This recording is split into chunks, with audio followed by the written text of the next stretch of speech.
보면 얘도 라반도 야곱이 믿는 하나님을 두려워했다고 그치. 그 그치. 얘기까지 다 했어요. 누가. 창세기 31장 그럼 43절부터 하면 되는데요.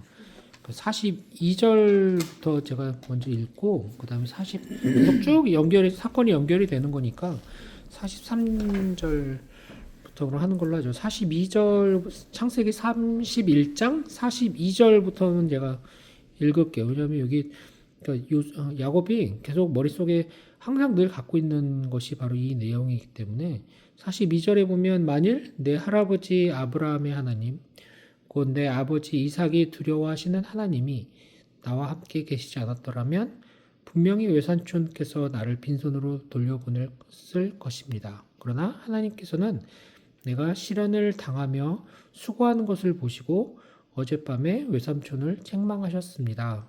그 모든 야곱의 일거수일투족 중요한 사건도 있을 때 야곱이 바라보는 대상은 항상 하나님이셨어요.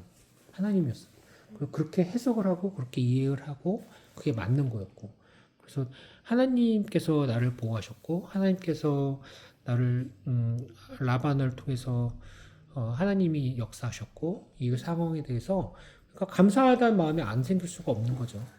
그러니까 그게 항상 기본이었어요. 우리 생활에서 보면 모든 게 하나님만 빼놓고 다른 것들 다 그 어떤 사건의 원인, 시작, 관계 그런 것들 다 이제 이런 이유 때문이야 하는데 하나님 빼고 나머지 걸로 다 되거든요, 사실은. 근데 이거는 우리가 좀 배워야 될 부분 같아서 했고요. 43절서부터 전기 배출이 시작됐대요. 43절부터 49절까지 그 현서 엄마가 읽어주세요. 라반이 야곱에게 대답했습니다. 이 딸들도 내 딸들이요 이 아이들도 내 손자들이며 이 양들도 내 양들이다. 네가 보고 있는 모든 것들은 다 내 것이다. 내가 오늘날 내 딸들이나 내 딸들이 낳은 내 손자들에게 어떻게 하겠느냐. 자, 너와 나 사이에 언약을 맺고 그것을 우리 사이에 증거로 삼도록 하자. 야곱이 돌을 가져다가 기둥을 세웠습니다. 야곱이 자기 친족들에게 돌들을 모으라고 말했습니다. 그들이 돌들을 가져다가 쌓고 그 돌무더기 옆에서 음식을 먹었습니다. 라반은 그 돌무더기를 여갈사 하두다라고 불렀습니다. 야곱은 그것을 갈르엣이라고 불렀습니다. 라반이 말했습니다. 이 돌무더기가 오늘 너와 나 사이의 증거가 될 것이다. 이것이 갈르엣이라고 불린 유래입니다. 이것은 또한 미스바라고 불렸는데 그것은 라반이 말하기를 우리가 서로 떨어져 있는 동안에도 여호와께서 너와 나 사이를 지켜주시기를 바란다. 거기서부터 55절까지 제가 읽어줄래? 라반은 다시 야곱에게 말하였다.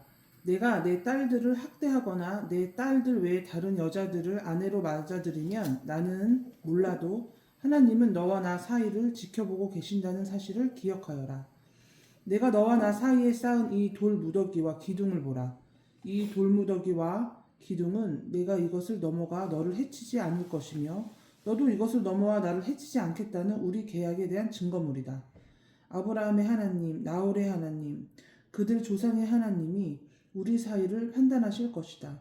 그래서 야곱은 자기 아버지 이삭이 섬기는 하나님의 이름으로 맹세하고 산에서 제사를 드린 후에 친척들을 불러 함께 음식을 먹고 그날 밤을 산에서 보냈다.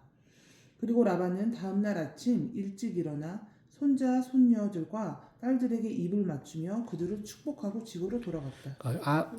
야곱이 라반과 거의 뭐 20년 동안 있으면서 이제 야밤 도주를 한 거 아니에요. 재산도 챙기고 딸들도 가져가고 그러면서 라반이 추격하고 있는 상황이 급박한 상황에서 일이 지금 매듭이 이렇게 된 건 생각보다 굉장히 잘 부드럽게 매듭이 된 거예요. 근데 그 상황 가운데서 야곱이 얼마나 가슴 졸이고 추격해오는 라반과의 관계에서 거의 뭐 가족들 다 거느리는 어떤 족장의 뭐 전쟁처럼 그런 일까지 생각을 하고 걱정이 많았을 텐데 중심에서는 라반의 마음을 움직였던 하나님이 계셨고 그리고 야곱에게는 계속 위로하고 걱정하지 말고 내가 널 보호해 줄 거라는 하나님의 약속을 야곱이 믿고 있었고 실제로 라반을 만났을 때 딱 충돌이 딱 맞닥뜨려서 한판 붙자 이게 아니라 어떤 긴박한 상황이 있었죠. 라반의 가장 애지중지하는 뭐 가족 우상신 뭐 비슷한 거 그런 거를 야곱의 이제 처죠. 와이프가 딸이 라반이 라반 가문의 가장 중요한 걸 훔쳐갔잖아요. 근데 그걸 발견했으면 또 완전히 사태가 더 악화되고 뒤집어졌을 텐데 그것도 어떻게 보면 다 무난하게 이제 무마가 됐고 어떤 상황이 있었든지 그리고 라반과 야곱이 이제 계약이라고 하는데 하나님 앞에서 약속을 맺자. 그래서 서로 두려워하는 대상인 하나님. 그러니까 하나님이라는 존재에 대해서 그냥 서로 간에 잘 모르는 불특정의 어떤 신이 아니라 정말 우리 삶을 어루만지시고 정말 두려움과 떨림으로 우리가 믿어 의심치 않는 하나님을 기준으로 맹세를 하는 거죠. 선서를 하는 서약을 하면서 그 가족 친척들이 다 옆에 있어요.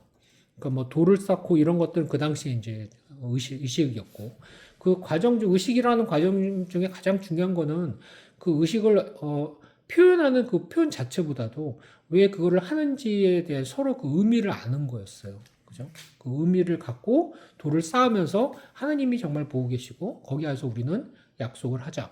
거기에 대한 신중함을 표현이 의식, 제사 이런 돌을 쌓는 그런 거였거든요. 중요한 거는 이 사람들이 정말 중요하다는 이 의미를 알고 재단 같은 걸 쌓고 하나님 여기서 라반이 얘기하는 모습을 보면 되게 독특한 게 나와요. 53절에 보면 그러니까 아까 처음에 제가 읽었을 때 42절에는 야곱이 하나님에 대한 얘기예요. 야곱이 보면 31장 42절에 보면 만일 내 할아버지 아브라함의 하나님 그 내 아버지 이삭이 두려워하시는 하나님이 나와 함께 계시다면 그러니까 이거는 야곱이 생각하는 야곱이 지칭하는 하나님의 대상 아브라함 나의 할아버지 아버지의 아브라함 이삭의 아버지 하나님. 근데 라반이 얘기하는 하나님은 그냥 좀 재미나게 아브라함의 하나님, 나홀의 하나님, 그들 조상의 하나님. 그러니까 이 라반도 같은 하나님이에요. 근데 내 아빠의 아빠가 아니라 그렇게 해서 나오는 게 아브라함과 이삭이 아니라 아브라함과 나홀의 하나님, 우리 조상의 하나님이라고 해서 같은 하나님을 부르지만 서로 이제 계보가 틀린 모습으로 이게 보이고 있고요. 그 안에서 이제 하나님의 이름으로 맹세를 해서 축복을 맨 마지막 굉장히 아름답게 끝나요. 딸, 손자, 손녀들, 딸들에게 입을 맞추고 그들 축복하고 집으로 돌아가게 되는. 거기에 모든 과정이 정말 운이 좋았어. 사람이 마음이 변했어. 정말 잘 됐네. 이게 아니라 정말 하나님께서 역사하셨다는 것. 그 안에서 야곱이 너무 힘들었던 그런 마음속에 얼마나 갈등이 심했겠어요. 그거를 하나님께서 어루만져 주시면서 역사가 잘 마무리됐다는 것. 이걸로 딱 끝나고 그냥 하나님이 약속하신 가나안 땅으로 가자 하면 참 좋겠지만 이거보다 어떻게 보면 더 큰 이제 마음적으로 엄청난 부담감과 앞으로 맞닥뜨리게 될 어떤 대상에 대해서 고민을 하면서 지금 가는 과정 중에 32장에 이제 에서가 나와요.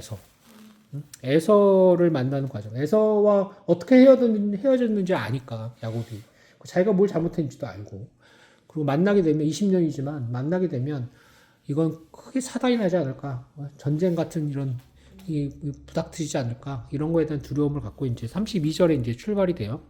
32장 1절서부터 5절까지 읽어주시겠어요? 야곱 역시 자기 길을 계속해서 갔는데 하나님의 천사들이 그에게 나타났습니다. 야곱이 그들을 보고 이것은 하나님의 군대다라고 말하며 그곳을 마하나임이라고 불렀습니다.